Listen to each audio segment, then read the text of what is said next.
Hi everyone. बहुत time के बाद मैं कैमरे के सामने आई हूँ। लगभग 4-5 साल हो गए मुझे। 5 साल के बाद मैं आज कैमरे के सामने आई हूँ। मेरे बहुत सारे व्यूअर्स मुझे भूल भी चुके होंगे, बट मैं तान्या हूँ। अगर आप लोग को रिमेंबर ना हो, थोड़ा सा वेट पुट ऑन कर लिया है मैंने। मेरा अभी हाल ही में नेज़ल सेप्टम डिविएशन की सर्जरी हुई है। और इस सर्जरी में मेरे जो ये सेंटर का जो सेप्टम था वो पूरी तरह से लेफ़्ट साइड में क्रिकेट हो गया था। ये बहुत पुरानी प्रॉब्लम थी, आज से नहीं था। मेरे को लगता है बचपन में कभी मुझे चोट लगी होगी जिसकी वजह से ये फ्रैक्चर हुआ था मेरे नाक में। और मेरे पेरेंट्स ने शायद उसको एड्रेस नहीं किया। तो जैसे जैसे मैं बड़ी होने लगी वैसे वैसे इसकी प्रॉब्लम्स बढ़ने लगी। स्टार्टिंग के इनिशियल स्टेज पर मुझे नहीं पता चला। मैं I have live my entire life with this. But अभी रिसेंटली कुछ सालों में 2-3 साल से मेरे को काफ़ी प्रॉब्लम्स हो रही थी। लथार्जिक हो रही थी बहुत ज़्यादा। थोड़ा सा भी चलती थी थक जाती थी, सांस फूलने लग जाती थी।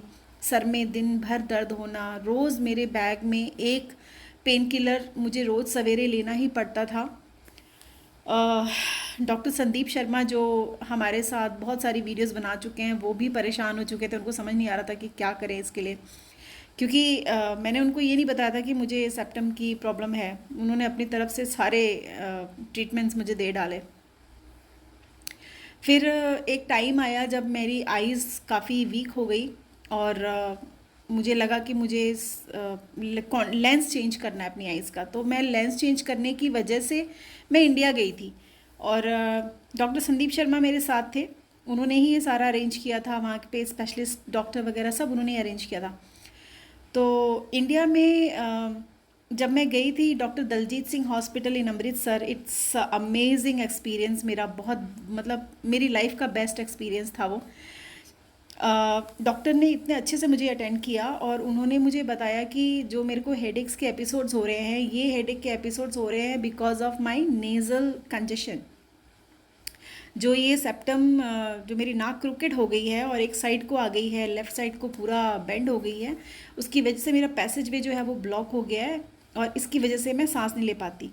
तो उन्होंने क्या किया, उन्होंने स्ट्रिप लगाया मेरी नाक के ऊपर। जब उन्होंने स्ट्रिप लगाया मेरी नाक खुल गई। और जब नाक खुली तो सांस बहुत अच्छी आने लगी। मतलब लाइफ में पहली बार मैं इतना अच्छे से ब्रीथ कर रही थी उस टाइम, और मेरा हेडेक एकदम से गायब हो गया। तो वहाँ से मुझे समझ में आया कि ये मेरे सेप्टम डिविएशन की प्रॉब्लम है जिसकी वजह से मुझे इशू हो रहे हैं।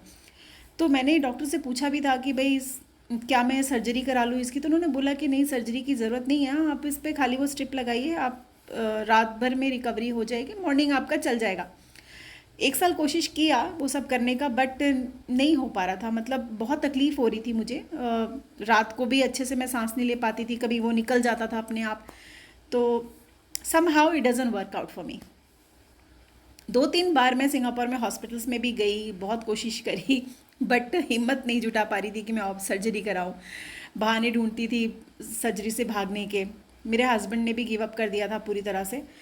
बट फिर अभी जस्ट हाल ही में मेरा पता नहीं कहाँ से इतना गट्स आया और मैं एकदम से मतलब मैंने अपॉइंटमेंट बुक किया और माउंट एलिजाबेथ हॉस्पिटल में स्पेशलिस्ट डॉक्टर हैं ईएनटी के, उनसे उनके साथ मेरा अपॉइंटमेंट फिक्स हुआ। मैं वहाँ गई, उन्होंने बहुत कॉन्फिडेंस के साथ मुझे अटेंड किया और स्कोप डाल के देखा। उन्होंने बताया कि भाई ये इशू है और हम इसको एड्रेस करेंगे एंड वेरी इजी ऑपरेशन है, ज़्यादा कोई प्रॉब्लम नहीं है, आप आराम से इसको कर लोगे। तो हमने डिसाइड किया कि ठीक है, हम इसको जल्दी से जल्दी करके छुट्टी करते हैं। And with in a week I got this operation done. ये ऑपरेशन बहुत ईज़िली हो गया, मुझे कोई प्रॉब्लम नहीं हुई और लकीली मेरी बॉडी अच्छा रिस्पॉन्ड करती है, तो मैं जल्दी हील भी हो गई। अभी भी हीलिंग चल ही रही है अंदर, क्योंकि क्लॉटिंग होती है, ब्लड का क्लॉट बनता है, फिर वो ब्लॉकेज हो जाती है, फिर उसको अनब्लॉक करते हैं, तो वो चल ही रहा है मेरा भी। तो इसको मुझे लगता है पूरी तरह से ठीक होने में 1 आध हफ्ता और लगेगा। एनीवे डॉक्टर ने मुझे 3 महीने का टाइम दिया है, तो लेट्स सी। और फाइनल जो है वो मुझे फिर से एक बार स्कोप करेंगे। स्टार्टिंग इनिशियल स्टेज पे एक स्कोप हुआ था जिसमें मेरे मतलब डैमेज पार्ट्स दिखाए गए थे। अब जो होगा फाइनल, जब मेरा फाइनल विजिट होगा तब वो एक बार और स्कोप होगा शायद, उसमें वो मुझे दिखाएंगे कि उन्होंने कैसे ओपन किया है passageway and I can breathe better. तो बहुत जल्दी मैं आप लोगों को अपडेट करूँगी अपना फाइनल रिपोर्ट कि कितना सक्सेसफुल रहा है।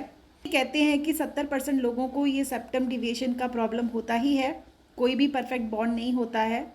बट अगर आपको तकलीफ़ हो रही है, मतलब आपको सांस लेने में प्रॉब्लम हो रही है, स्लीप अपनिया हो रहा है, आपको हेडेक एपिसोड्स हो रहे हैं, साइनस में प्रॉब्लम हो रही है, साइनोसाइटिस हो गया है आपको, तो आई थिंक आपको ये कंसिडर करना चाहिए। एलर्जीज़ हो रही हैं बहुत ज़्यादा, ब्लीडिंग्स हो रही हैं बहुत ज़्यादा नाक से, तो ये सब चीज़ें जो हैं ये अलर्ट करती हैं आपको कि भाई एक बार ईएनटी को दिखा करके कंसल्ट कर लीजिए, शायद आपके ऑपरेशन कराने से ये ठीक हो जाए। तो जो मैंने किया, मैंने बहुत डिले किया, मुझे शायद ये बहुत पहले कर लेना चाहिए था, जो मैं नहीं कर पाई, और मैं इतना टाइम अपनी लाइफ का मैंने बर्बाद किया। मतलब literally I was having a hell of my life, and after this surgery मेरी लाइफ वापस सी आ गई। मतलब ऑक्सीजन हमारी लाइफ के लिए कितना एसेंशियल है वो आज मुझे दिख रहा है, जिसको मैं इतना अंडर एस्टिमेट कर रही थी। मुझे लग रहा था नहीं नहीं सब चल रहा है, एक नाक से सांस ले रही हो रहा है, बट नहीं, दोनों नाक भगवान ने अगर दो छेद दिए हैं तो दोनों से सांस अंदर जानी चाहिए। सो या finally I am happy, and या जल्दी ही अपडेट करूँगी मैं आपको। Thank you so much for listening, and मुझे भूलना मत आप लोग प्लीज़।